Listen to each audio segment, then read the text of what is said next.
నమస్తే, this is Murthy from Visakhapatnam. Gym, boxing, aerobics, cross fit అంటే ఇవన్నీ మీకు వింటుంటే అంటే మా ప్రతిరోజు ఎక్సర్సైజ్లు చేసే వాళ్ళకి, అంటే జాగింగ్లకు వెళ్ళే వాళ్ళకి, అంటే కాస్త హెల్త్ మీద దృష్టి పెట్టే వాళ్ళకి ఈ పదాలు సుపరిచితమే. అవన్నీ ఇండోర్లో చేసుకున్నాయండి. అంటే అవుట్డోర్లో కూడా ఈ మధ్యకాలం చేస్తున్నారు. జిమ్ అనేది, బాక్సింగ్ అనేది అవుట్డోర్లో కూడా చేస్తారు కొంతమంది. ఇప్పుడు మీకు చూపిస్తాను చూడండి, అది కనబడుతుంది కదా, అది ఏసీది అన్నమాట. ఏసీ బాక్సింగ్, ఏసీ జిమ్ము, మొత్తం అన్నీ ఏసీలోనే ఉంటాయి. అంటే ఇక్కడ ఇప్పుడు నేను అవుట్డోర్లో ఉన్నాను, చూసారు కదా. ఇది వాకింగ్ ట్రాక్, పక్కనేమో సైక్లింగ్ ట్రాక్, ఆ పక్కన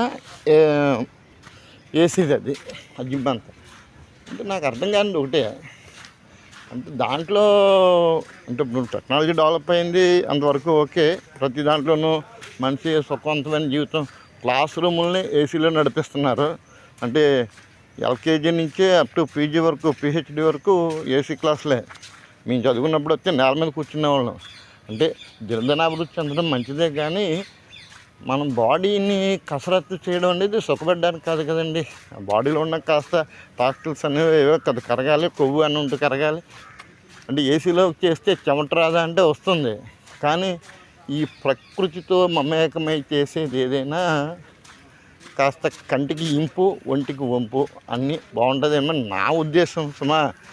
అది ఎవరి మీద నేను రుజుతం లేదు. అలాగని చెప్పి నాకున్న ఈ అవకాశం అందరికీ ఉండాలని లేదు కదండి. అందుకనే ఇప్పుడు కాంక్రీట్ జంగిల్లో ప్రత్యేకించి కొంతమంది పార్కులకి వెళ్తున్నారు, కొంతమంది సెలబ్రిటీలు ఉన్నారు అనుకోండి. ఇటువంటి పార్కులకి వీటికి వస్తే వాళ్ళకు ఉండే ఇబ్బంది వాళ్ళది, కాబట్టి వీళ్ళంతవరకు ఇండోర్లో చేస్తున్నారు. వాళ్ళతో అండి ఒకరికి పోలికి పెట్టుకోకూడదు, కానీ నా వరకు అయితే అవుట్డోరు ట్రాన్సాక్షన్స్ అయితే మంచివి అనుకుంటున్నాను నేను. మరి మీ వరకు ఏదో సమంజసం, ఏదో ఒకటి చేయాలండి. Something is better than nothing అంటారు కదా, ఆ రకంగా మరీ ఇంట్లో కూర్చోకుండా ఏదో ఇలా ఇంట్లోనో కనీసం మేడ మీదో లేకపోతే మన పెరట్లోనో ఏదో ఒకటి చిన్నపాటి వర్కౌట్ చేసుకుంటే మంచిదే. మరి ఏసీ రూముల్లోనూ వాటిలోనూ చేయాల్సిన అవసరం లేదు. ఒకటిలేని డబ్బు ఉంటే ఖర్చు పెట్టడంలో తప్పే ఉంది. సంపాదిస్తున్నారు, ఖర్చు పెడుతున్నారు, ఆ రూపాయన వాళ్ళ యాంగిల్లో వాళ్ళు కరెక్టే.